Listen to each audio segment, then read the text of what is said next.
We're going to do a tutorial on the changes I made to the transport bags. Let's first begin with the airway bag. The airway bag is basically unchanged. I did add a few items. In here I added the CPAP kit, which replaces the old CPAP prongs that were with the LMA mask section. The CPAP kit will be housed on top of the self-inflating bag.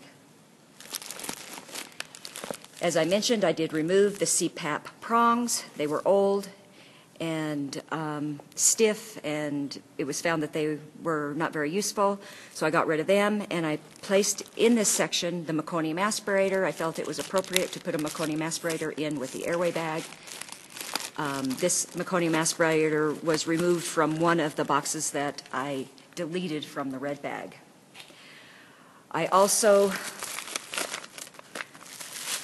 put all sizes of masks in here, that being the term, preterm, and micro preemie mask, giving us the ability to ventilate with the anesthesia bag any size of infant. We already carried all three sizes of blades, that being the double aught, the 0, and the 1, for intubation of any size infant as well. That sums up the changes on the airway bag. On this end, I also added a albuterol kit. It's going to be housed in the blue strap bag that used to carry our suction catheters. This albuterol kit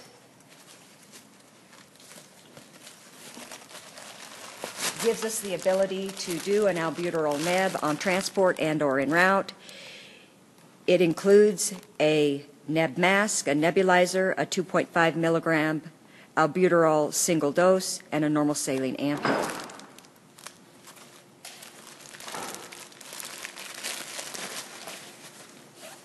It can be stored just underneath the airway bag and out of the way. The ventilator tubing is unchanged. Remember, after a transport, that you utilize the ventilator tubing to throw it away and replace with new tubing so it's ready to go for the next transport. The O2 and air hoses that are straight should be utilized for all accessory sources of air and oxygen, that being the receiving hospital, the referring hospital, and any mode of transport, ambulance, fixed wing, and or helicopter. Your coiled tubings, O2 and air, should always be utilized for your tanks. When you're plugged into your tanks, you will turn your tanks on and off at the outlet for your tank turn and off valves. Your isolette internal components were basically unchanged. It will house your charts, your linen, your stethoscope, your Velcro seatbelt. We will be replacing this with a Posey wrap seatbelt, hopefully in the near future. It will also carry your ear protection, your leads, your pulse oximeter probe, Posey wrap, and tip probe cover. Remember to replace your chart after each transport. Your chart restocking is located in the N&P office in the transport drawer. The bag now is one bag. It is a gray and black bag. Its weight is exactly the same weight as our other two bags. It's 42 pounds. Because of that, it is a little heavy. It's easy to get off by yourself, but you may need two people to get it back on. The convenience of it is everything's located in one bag now, and we will review that in just a jiff. The other thing with your bag is that you can take it off and utilize the handheld carrier and rolls to roll it into the hospital if you wish. Your other cable management bag, basically this is unchanged. However, I did add a few items here because I got rid of two boxes in the red bag, and so therefore in this cable management bag you will find your flashlight, your Sharpie, your screwdrivers, your hemostats, your scissors, and all of your batteries. Those will be located in the same section that we store our tape and Coban.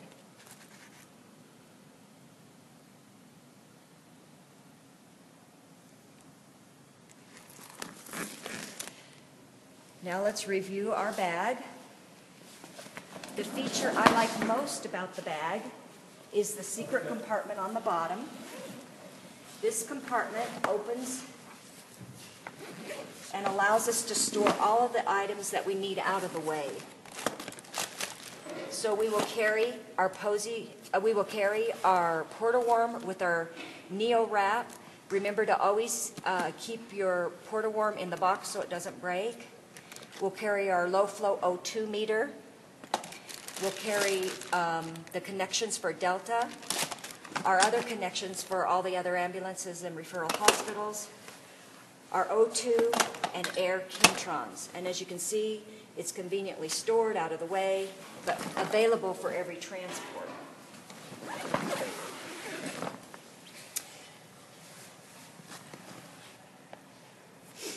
This side section is empty. You can store your dry meds here if you wish.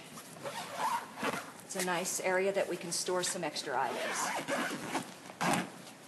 The end section will carry all of our book references,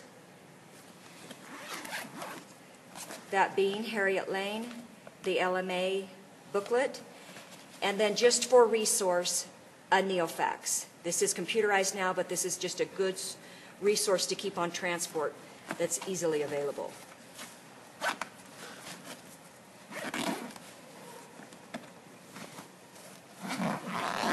In the center section of the bag, you will find separate compartments clearly labeled for their use. We have the quick admit rollout bag, which is now clearly labeled for convenience for people that are unfamiliar with our bags that they can grab for us. This is unchanged. All of the contents remain the same in here.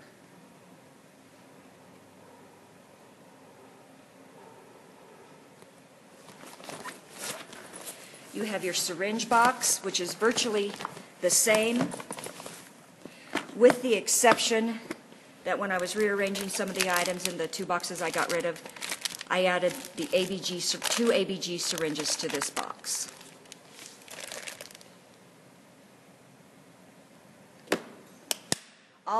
Every item is clearly labeled for restocking.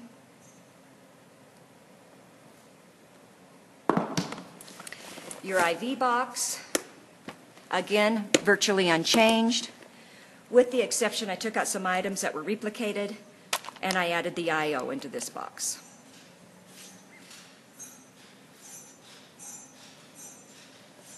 Again, clearly labeled for restocking.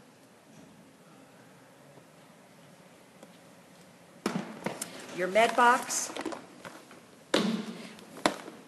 virtually the same, with the exception that we no longer have dopamine and dobutamine. These are pre-mixed, and they will be in the IV solution bag. I replaced that area with Sweeties and labels for use on IV medications and infusions. Again, clearly labeled for restock. Our IV solution bag will be stored in our winning Bronco team bag. In here we will find your individual normal salines, heparin 1-to-1s, your IV bags of your D10, D5 1/4, and then our pre-mixed dopamine and dobutamine. Individual heparin 1-to-1, 10 will be 10 in each baggie. Individual saline, 10 in each baggie. Regular normal saline.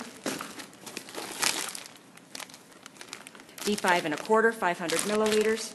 For restocking on this, you will need to order it from materials. We don't stock it in our Omnistel in the NICU. D10, 500 milliliters.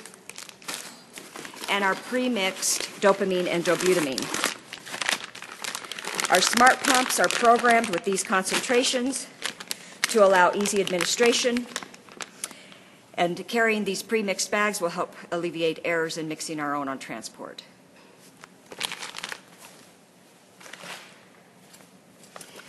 We will carry a bag called the GI Sepsis Blood Transfusion Bag. In here, we will have anything necessary for those GI babies that have GI obstructions, that being your Anderson, your Rapogel, your Toomey, the items needed to put it in. Also, just an extra OG tube. This is also located in your quick admit bag. Then we will have a sepsis bag, which will have your blood culture, your ChloraPrep, and your U-bag. And we'll have the same original blood transfusion bag.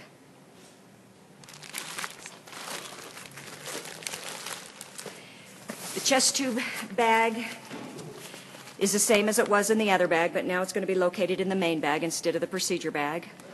This also has the ability to put in 2 chest tubes. We will carry 2 Cooks, and then we have always carried 2 10 French and 2 12 French Argyles. We're going to now have 2 Heimlichs, and we'll have 2 Medevac tubings that we can use on the Cooks. We will have 2 stopcocks, which will give us the ability to hook it to our Cooks. So we have the ability to do 2 chest tubes. The needle aspiration kit is unchanged, and it is still housed in the airway bag. The suction bag includes anything related to suctioning, so we'll have all of our Ballards, our 6.5, our 8, and our 5 for administration of CuraSurf. We have extra vent tubing, and then we have all of our suction catheters, that being 2 6 Frenches, 2 8 Frenches, 1 10 French, and 1 Deli. Our UAC bag is exactly the same as it was. No changes were made. We have the ability to do UAC and UVC placement. I did, however, put the baggie with the sterile gloves in here, again, because I consolidated things in different areas, and so this is where the sterile gloves will be housed. This concludes the changes I made to the bags. Let's try to use this for about 6 months. We'll take input as to what we want to do for changes, and we'll go from there. Thank you very much.